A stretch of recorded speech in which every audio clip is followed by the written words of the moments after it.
gbogbo akitiyan okó àbí gbogbo akitiyan ọkùnrin láti mọ ibi tí àbí láti débi tí òbò obìnrin wà náà ni. Kódà kó jẹ́ pé ọkùnrin tí ó fẹ́ ìyàwó rẹ̀ ní the correct way téèyàn ṣe ń fẹ́ ìyàwó, at the end of the day ó fẹ́ get down, ó fẹ́ mọ bí òbò obìnrin ṣe rí, at the end of the day á padà dó obìnrin yẹn gbẹ̀yìn náà ni. Ìyàwó alárédè náà tá a fẹ́ tá a gbé sílé a máa padà dó gbẹ̀yìn nítorí tí ò bá dó okó kò ní bí ọmọ. So expectant gbogbo ọkùnrin ló jẹ́ expectant tó ń expect láti lè wà pẹ̀lú obìnrin. At the end of the day kí ni àwọn nǹkan tí ọkùnrin expect láti rí ní ara òbò obìnrin? Ṣóyé wa, kí ni àwọn nǹkan kí ni expectation ọkùnrin láti wà pẹ̀lú obìnrin? Àkọ́kọ́ òun ni òórùn, which is odor. Òórùn tó bá ń jáde ní ibi òbò obìnrin ó gbọ́dọ̀ jẹ́ òórùn tó ṣe kí ni tó pleasant. Fine, òbò gbọ́dọ̀ rùn bí perfume, kò gbọ́dọ̀ rùn bí sweet. Torí àwọn míì á lọ mú perfume, wọ́n á máa fún perfume sóbò, kò help òbò. So òórùn òbò gbọ́dọ̀ jẹ́ òórùn tó jẹ́ pé ó wà appealing sí ọkùnrin. Gbogbo alámọ̀ wípé òbò ó wà self cleansing nítorí pH tó máa ń change on a regular basis. So because of the fact that pH ń change yẹn, definitely smell òbò ó máa ń ṣe kíni, ó máa ń vary. But at the same time òbò gbọ́dọ̀ rùn bí bóyá spoiled or rotten egg. Òbò gbọ́dọ̀ rùn bẹ́ẹ̀ yẹn. Ó gbọ́dọ̀ wà pleasant to the extent wípé á wà attracting sí ọkùnrin. Ṣóyé wa bẹ́ẹ̀ yẹn. So gẹ́gẹ́ bí obìnrin tẹ́ bá tọ̀ ẹ máa tàǹbà, ẹ máa clean, ẹ máa stay neat. We are still coming to that. Apart from òórùn òbò, nǹkan tí ọkùnrin tún fẹ́ kí òbò wà lubricated, kó ní lubricant, kó jẹ́ pé òbò máa tutù, ó máa wet. Ṣóyé wa, to the extent wípé òbò gbọ́dọ̀ dry, kò gbọ́dọ̀ dry tó yẹ pé kò ní fa penetration. Irú ọkùnrin tó bá ń dóbò tí ò bá ní lubricant bẹ́ẹ̀ yẹn, orí okó ọkùnrin ó lè bó tàbí kó máa ta ọkùnrin yẹn ní orí okó rẹ̀. Ṣóyé wa bẹ́ẹ̀ yẹn. So yàtọ̀ fún òórùn, another quality tó jẹ́ quality òbò tí ọkùnrin fẹ́ dó òun ni òbò tó ní lubricant. Obìnrin ò gbọ́dọ̀ dry kó wá gbẹ. Ṣóyé wa bẹ́ẹ̀ yẹn. So then ọkùnrin like òbò wà elastic tàbí kó wà stretchy so that a lè kò ní jẹ́ òbò tó yẹ pé ó ti open to the extent wípé kò lè hold okó ọkùnrin. Ọkùnrin máa ń like àwọn òbò tó wà stretchy, tó máa stretch, tó máa wà elastic. So obìnrin tí òbò rẹ̀ bá ti lose elasticity, ẹ̀ bá ti slack, ọkùnrin lè má fẹ́ràn láti dó irú òbò yẹn. Then ọkùnrin tún máa ń like kí òbò kó tight at the entrance tó bá fẹ́ wọlé, kì í ṣe pé kó fún tintin bí, at least at the time tó fẹ́ penetrate yẹn ó máa wà tighten. Tó bá ń wọlé á wá máa expand. In fact tightness yẹn ló yẹ kí n kọ́kọ́ sọ kí n tó sọ ti elasticity, because is when ti entrance bá tight tó wá ń wọlé tó wá ń stretch tó wá accommodate okó ọkùnrin yẹn. Ara àwọn quality òbò tí ọkùnrin máa ń fẹ́ nìyẹn. Then obìnrin gbọ́dọ̀ lè flex muscle òbò in such a way láti hold àbí láti grip okó ọkùnrin wọlé. Mi fẹ́ máa sọ òyìnbó jù kí Facebook má lọ capture àwọn òyìnbó yẹn. Ṣóyé wa. So then as contraction and relaxation, muscle òbò gbọ́dọ̀ lè contract, kó relax, kó expand, kó tún close padà. Ìyẹn lásán ó máa ń fún okó ní life, ó máa ń jẹ́ kí okó kó feel presence bí bó ṣe wà nínú ìyẹn náà. Then àwọn odor tí ò da ó máa ń piss okó, máa ń pa okó ni, ó máa ń piss off àbí put off ló máa ń jẹ́ fún ọkùnrin. So gbogbo àwọn quality yìí ta sọ wípé expect nǹkan tọkùnrin expect láti rí lára òbò. Àkọ́kọ́ òun la pè ní òórùn, bóbò ṣe ń rùn. Òórùn òbò gbọ́dọ̀ jẹ́ òórùn tó máa jẹ́ òórùn burúkú. Ṣóyé wa. Then a sọ̀rọ̀ nípa lubrication, a sọ̀rọ̀ nípa stretchy, tightness, then ability to flex in and out. So báwo ni obìnrin ṣe lè tọ́jú òbò ẹ̀ to the extent yìí pé a lè ní gbogbo àwọn quality yìí? Àkọ́kọ́ lára èyí tó jẹ́ òórùn yẹn ni wípé ẹ máa tàǹbà, clean up every time. As a woman ẹ ní roll on nínú àwọn ẹrù yín, apply roll on. Ẹ máa lo roll on, ẹ máa lo àwọn nǹkan tó yẹ pé ó wà, even tí ẹlòmíì ò like perfume, ẹlòmíì wà allergic sí perfume, but make sure you smell nice. Ṣóyé wa. Then as a female ẹ máa fún àwọn menthol sweet, ẹ jẹ́ kó máa wà nínú àwọn ẹrù yín. ẹlòmíì lè jọ jẹ fùfú, kó jẹ ẹ̀gúsí, kó jẹ àwọn irú àwọn nǹkan tó máa ń ní odò yẹn, tẹ́ bá lo àwọn chewing gum àbí àwọn menthol sweet, ó máa bá yín clean off gbogbo àwọn òórùn yẹn lẹ́nu, because the moment tí obìnrin gan bá ti ń rùn, ó ti ń fún ọkùnrin, ó ti ń piss ọkùnrin off already. Ọkùnrin ti ń imagine pé tẹnu ẹ ṣe ń rùn báyìí, báwo lòbò ẹ ṣe máa rí. Obìnrin ò gbúdọ̀ máa rùn. Tóbìnrin bá wà níbì kan, táwọn èèyàn bá jókòó síbì kan, tóbìnrin débẹ̀, smell ara obìnrin yẹn ó gbúdọ̀ lè neutralize àwọn òórùn burúkú tó bá wà lágbègbè yẹn. Pé a gbúdọ̀ lè ní smell feeling pé obìnrin dé. Obìnrin gbúdọ̀ smell nice, ṣóyé wa bẹ́ẹ̀ yẹn. Then nípa ti lubricant, pé ẹ mọ̀ pa sọ pé ẹlẹ́ẹ̀kejì ni pé òbò gbúdọ̀ dry. Ara nǹkan tí mo mú káwọn obìnrin míì dry ni pé ọkàn wọn ò sí pẹ̀lú kó tán ń dó, kò sí pẹ̀lú ọkùnrin yẹn. Let your mind be attached. Jẹ́ kí ọkàn rẹ wà pẹ̀lú ẹni tó ń dó. Mo drop fídíò bàbá àròjinlẹ̀ kan recently tán sọ̀rọ̀ nípa ìbálé, níbi tán ti ń ṣàlàyé lọ. Tẹ́ bá lọ wo fídíò yẹn, wà lórí page mi, though I took permission before uploading it because of copyright. So wọ́n ṣàlàyé débì kan pé àwọn tí wọ́n máa ń jẹ́ victim of rape yẹn, wípé reason tí wọ́n fi máa ń ní tears ni wípé ọkàn wọn ò sí lára ẹni tó fẹ́ bá ṣe àṣepọ̀ yẹn, torí ipá ni. So nítorí pé ó jẹ́ ipá, tọkàn wọn ò sí ń bẹ̀, kò wù wọ́n ṣe, ara wọn tight gan-an, kò sí wetness, ìyẹn ló fà á tí ọ̀pọ̀lọpọ̀ wọn fi máa ń ní tears. May we not be unfortunate, our children will not be unfortunate, we will not be a victim of rape. So bẹ́ẹ̀ náà ni mo ń rí nígbà tí ọkàn obìnrin ò bá sí pẹ̀lú ọkùnrin, ara rí ó tight tètè tó yẹ pé kò ní sí lubricant. Even tó bá jẹ́ celibate àbò tó bá jẹ́ virgin gan, tó bá ń ovulate, wàá mọ̀ pé o ní reaction, o ní urge lára, o kàn ní lọ gratify ẹ̀ ni. Tó bá ń kàwé nípa sex education àbò bá ń gbọ́rọ̀ nípa ẹ̀, tó bá ti ń gbọ́ pẹ́pẹ́pẹ́pẹ́, a time will come you can start getting wet. Because the fact pé èèyàn jẹ́ virgin, ó ṣáà máa menstruate, you will definitely menstruate. So gbogbo àwọn nǹkan yìí they are nature. So ìwọ obìnrin tó bá ní difficulty pẹ̀lú pé òbò ẹ̀ ń gbẹ, jẹ́ kí ọkàn rẹ wà níbi okó tó fẹ́ dó. Bẹ́ẹ̀ ni wàá rí wípé nígbà míì wà tẹ́ pé àwọn ọkùnrin tí wọ́n máa ń complain pé àwọn ìyàwó àwọn òbò ìyàwó àwọn ń fẹ́ nǹkan, àwọn tí wọ́n ti bímọ tẹ́lẹ̀, tó ṣe mí ti bímọ 4, 5, 6, then ọkàn rẹ̀ tún nífẹ̀ẹ́ ọkùnrin yẹn.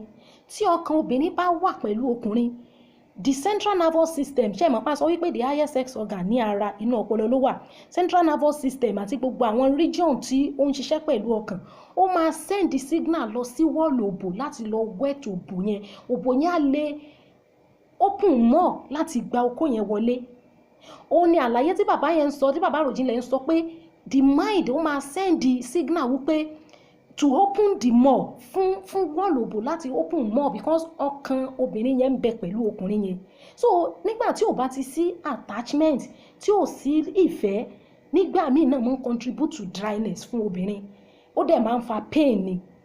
So a rí wípé bákan náà ni àlàyé yẹn ṣe rí, bó ṣe jẹ́ náà ṣe sọ yẹn pé kò sí tí ọkàn. So ẹ̀yin tẹ́ máa ń sọ pé òbò fẹ́ yẹn, ìfẹ́ tí àwọn obìnrin yẹn ní sí yín àti readiness láti receive yín, gbogbo ara wọn ti relax, ọkàn wọn ti balẹ̀ pé àwọn wà pẹ̀lú ẹni tí àwọn fẹ́, táwọn nífẹ̀ẹ́ sí, in ló máa ń fa more openness of the wall òbò. Mi fẹ́ pe òyìnbó ẹ̀ torí Facebook. So in tó máa ń fa more wideness yẹn dẹ́ àwọn tẹ́ ń bá ṣe níta yẹn, ọ̀pọ̀lọpọ̀ wọn ò bímọ rí láwọn sisi raw materials yín tẹ́ ń kó kiri, wọn ò bímọ rí. Ọ̀pọ̀lọpọ̀ wọn owó yín náà fẹ́ gbà, so ọkàn wọn ò fi 100% wà pẹ̀lú yín. Side chick míì gan wà tẹ́ pé àwọn men tó ń fẹ́ pọ̀, so ìṣe pé bóyá torí ìfẹ́. So in that wise, you might be able láti feel tightness lọ́dọ̀ tiẹ̀. Bẹ́ẹ̀ ẹni tó wà nílé, ọkàn rẹ̀ ń bẹ pẹ̀lú yín, ìfẹ́ wà, ó tún ti bímọ, so ìyẹn máa allow more opportunity fún wall òbò láti open the more. So àwọn tó bá wá ní problem pẹ̀lú wetness tí ò sí lubricant yìí, ìwé sọ pé kí wọ́n fi ọkàn sọ́dọ̀ ẹni yẹn, kí wọ́n mú gbogbo ọ̀rọ̀ ìbínú kúrò. Ìyẹn náà máa help òbò fún láti lè meet up pẹ̀lú expectation ọkùnrin pé kí òbò kó ṣe kíni, kó wet. Then láti take care the third one ni wípé àwọn nǹkan tó bá ẹ mọ̀ pé the third point tá a sọ níbẹ̀ yẹn, a sọ̀rọ̀ nípa tightness pé at the entrance. Then take care of yourself in such a way tó yẹ pé ẹ má máa fi àwọn ọṣẹ fọ òbò, ẹ má fọṣẹ fọ òbò. Tẹ́ bá ti ń fọṣẹ fọ òbò, ọṣẹ máa pa àwọn bacteria tó wà nínú òbò. tọ́ṣẹ́ bá dẹ̀ ti pa àwọn bacteria yẹn ó máa expose yín sí infection gbà míì ó lè mú kóbò má lè ní grip tó yẹ kó ní láti lè hold okó ṣóyé wa. Then ẹ má misuse ara yín gẹ́gẹ́ bí obìnrin. Tó bá tí ì lọ́kọ dúró para rẹ mọ́, tó bá ti lọ́kọ ọkọ rẹ nìkan ni kó mọ́ dó, mọ́ lọ rí mọ́ dó oríṣiríṣi àwọn èèyàn gbà míì ó lè fún ọ ní infection tí yóò wá mú kí òbò rẹ kó mọ́ lè welcome okó títí ọkọ rẹ mọ́ ṣóyé wa bẹ́yẹn. torí a sọ̀rọ̀ nípa wípé kóbò wà stretchy kó wà elastic. Nígbà míì tí obìnrin bá ti ń dàgbà, yàtọ̀ fún pé béèyàn ṣe lo ara rẹ, tí obìnrin bá ti ń dàgbà level collagen máa reduce. Collagen ló máa mára dán tó máa jẹ́ kára smooth. Tí collagen bá ti ń dínkù ara máa wrinkle ní lẹ́ṣẹ̀ máa ń rí tí ara àwọn arúgbó yẹn máa ń wrinkle. So tó bá ti rí bẹ́yẹn wọ́ọ̀lù òbò máa lose elasticity ẹ̀, kò ní grip bíi tọmọdé mọ́. Bẹ́ẹ̀ ni tí ò tí ì dàgbà ó yẹ kó òbò ẹ̀ lè grip okó tẹ́ pé tó bá at the time tí penetration ń ṣẹlẹ̀ yẹn òbò yẹn máa ṣe kí ni ó máa welcome okó yẹn láti lè wá close mọ́ padà tó bá wọlé tán. Kò gbúdọ̀ jẹ́ pé bí ẹnu òbò bá dẹnu lẹ̀ entrance bẹ́ẹ̀ náà ni ó ṣe máa fíìlì tó bá wọnú tán. Ọkùnrin ò kí ń like irú àwọn òbò bẹ́ẹ̀ yẹn ṣóyé wa. A ní ẹ má fi ọṣẹ fọ òbò, ọṣẹ máa ń pa bacteria ní, omi lásán ni kẹ́ ẹ fi fọ òbò. Tẹ́ ẹ bá tọ̀ tẹ́ ẹ tàǹbà gbogbo tẹ́ ẹ ń ṣe tẹ́ ẹ ń ṣáwà ẹ lè rùn. Torí ẹlòmíì believe pé nígbà tó bá fọṣẹ fọ òbò gan tó tọ̀ tó tàǹbà wàá rùn. So omi clean water ó ní kẹ́ máa fi fọ òbò torí àwọn bacteria tí Ọlọ́run fi sóbò pé kó mọ protect òbò. Tẹ́ ẹ bá ti fọṣẹ pa wọ́n òbò yẹn máa wà expose sí infection ni. Then fún àwọn tí wọ́n lè flex muscle òbò mọ́ okó láti hold okó wọ́n ní ẹ máa ṣe exercise kẹ́ ẹ máa gym. Ẹni tó bá dẹ̀ lè lọ gym ó ṣe exercise. Nígbà míì ẹ park mọ́tò yín kẹ́ ẹ fẹsẹ̀ rìn, bí máa ń help ara láti stretch out ṣóyé wa. Then ẹ̀yin tẹ́ ẹ ti ní ọkọ ẹ máa dó okó dáadáa. Ṣé ẹ rí gbogbo àwọn nǹkan yìí ìgbà ni yàtọ̀ fún ìgbà gan. Ọlọ́run má dà wá láàmú, ikú òdọ́jọ́ àrùn òdóṣù. Àkókò tẹ́ ẹ bá wà pẹ̀lú ara yín ilẹ̀ lè fìfẹ́ hàn síra yín. Àkókò tẹ́ ẹ jọ wà gbogbo àwọn flower tá máa ń kó lọ burial ground yẹn kò wúlò fókù. Ìfẹ́ tẹ́ bá ti fi hàn síra yín warmth àti cuddling àti òbò okó tẹ́ bá ti gbélẹ̀ fúnra yín to available for yourself nígbà tẹ́ wà láàyè yín náà ní kókó. Yàtọ̀ fún yẹn gan tókùnrin bá ti ń dàgbà okó rẹ̀ dìwé ìbókó arúgbó ṣe lè ṣe kò lè ṣe bí okó ọmọdé especially ẹni tó mutí nígbà kékeré.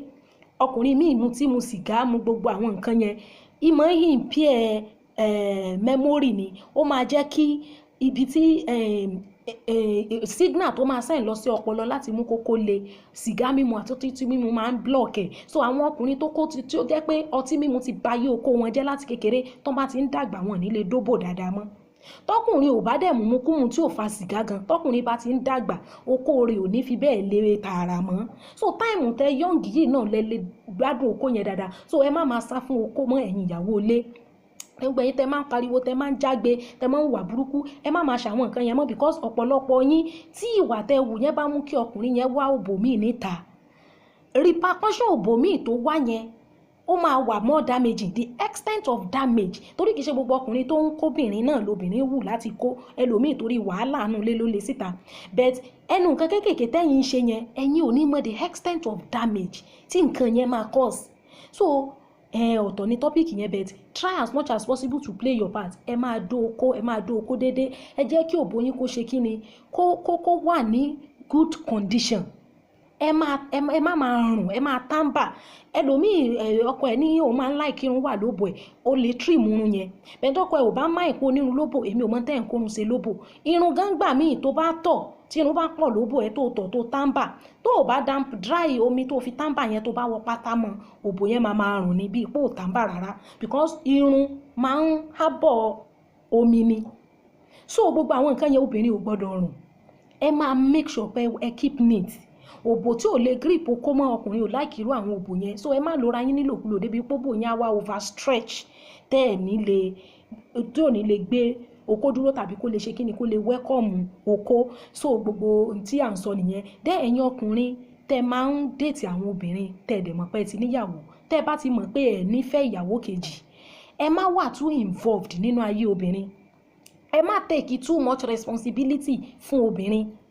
because ìwọ tó níyàwó ńlé tó dẹ̀ mọ̀ pé ò ní plan láti fẹ́ yàwó méjì tó wá ń dètí ọmọ tó ti over bóyá bí ọmọ 35 30 something tí ò lọ́kọ rí tí ò márì rí tó dẹ̀ jẹ́ pé gbogbo tó fẹ́ tó nídìí ló ń ṣe fún un ó ti máa fọkàn sí iṣẹ́ rí iṣẹ́ tí òbó ń ṣe nínú ọkàn ọkùnrin ìní owó ń ṣe nínú ọkàn obìnrin tó bá ti ń fóbìnrin lówó tó ti ń wà responsible tó ti ń wà involved nínú àfíàsí ẹ̀ jù ó máa bìlífù pé òun ti rọ́kọ ni nínú ẹ̀mí rẹ̀ lọ́hùn yóò sì bìlífù pé bóyá àwọn tó ń kó kiri ni ò fààyè gbà ẹ́ láti fẹ́ òun kò dẹ̀ mọ̀ pé wo ní intention àti fẹ́ so tó bá mọ̀ pé ò ní good plan láti fẹ́ obìnrin débi wípé àwọn obìnrin míì wọ́n tún ṣe to the extent pé èèyàn gidi tí ń wá wọn mọ̀ lé lọ ni tó ní good plan fún wọn mọ̀ lé wọ́n ti bìlífù pé àwọn ti rí èèyàn gidi ìwọ ò dẹ̀ ní plan fún bẹ́ẹ̀ nítorí bùkátà rẹ̀ tó ń gbọ́ responsibility rẹ̀ tó ń ṣe ó ti bìlífù pé ó fẹ́ fẹ́ òun ni so tó o bá ní good plan fóbìnrin má wà too involved nínú àfíàsí obìnrin yẹn I'm telling you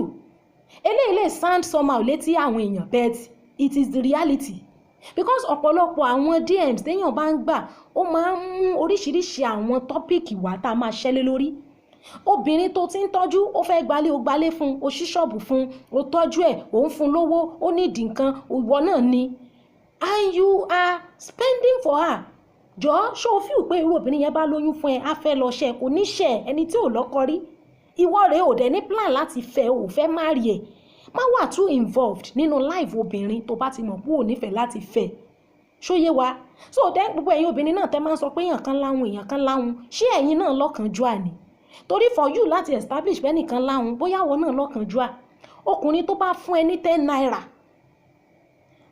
tó dẹ̀ wá fi tó wà committed tó later commit that is pé ó fẹ́ o ò lè fi wé ọkùnrin tó fún ẹ ní 10,000 tí ò committed tí ò fẹ́ now because ẹni tó bá ní 10,000 tó wá fi 10,000 yẹn san dowry tó fi fẹ́ ẹ ó sì bẹ́tà ọkùnrin tó fún ẹ ní 100,000 tí ò dẹ̀ committed tí ò wà committed to you tí ò commit rẹ̀ so nígbà míì kì í ṣe gbogbo ẹnu lẹ lè fi sọ pé èèyàn kan láwọn àbí èèyàn kan fine it's not good to be a stingy person nítorí àwọn ọmọ rẹ tọ́bi fún un ṣùgbọ́n ó máa ń ní reason tí àwọn ọkùnrin náà fi máa ń ṣẹ́wọ́ po tọkùnrin ò bá ti ní plan fún ẹ láti fẹ́ o ò lè jẹ́ kó o ò lè expect pé kó wà fully involved in the affairs of your life tó bá ti wà fully involved yẹn ó máa fún ẹ ní impression pé ìwọ máa ti believe nínú ẹ̀mí rẹ pé ó fẹ́ marry ẹni ó dẹ̀ lè má ní intention especially èèyàn tó ti níyàwó ilé ó lè má ní plan láti fẹ́ yàwó méjì so ìwọ ọkùnrin náà tó bá ti mọ̀ pé ò ní plan láti fẹ́ yàwó méjì tó bá wọ́n lọ ń wà too involved nínú ayé obìnrin tó bá fi kẹ́ oyún mọ́ ẹ lọ́rùn ó ti níyàwó méjì nìyẹn torí kò ní ṣẹ́yún yẹn especially tó bá jẹ́ sisi tí ò má rí rí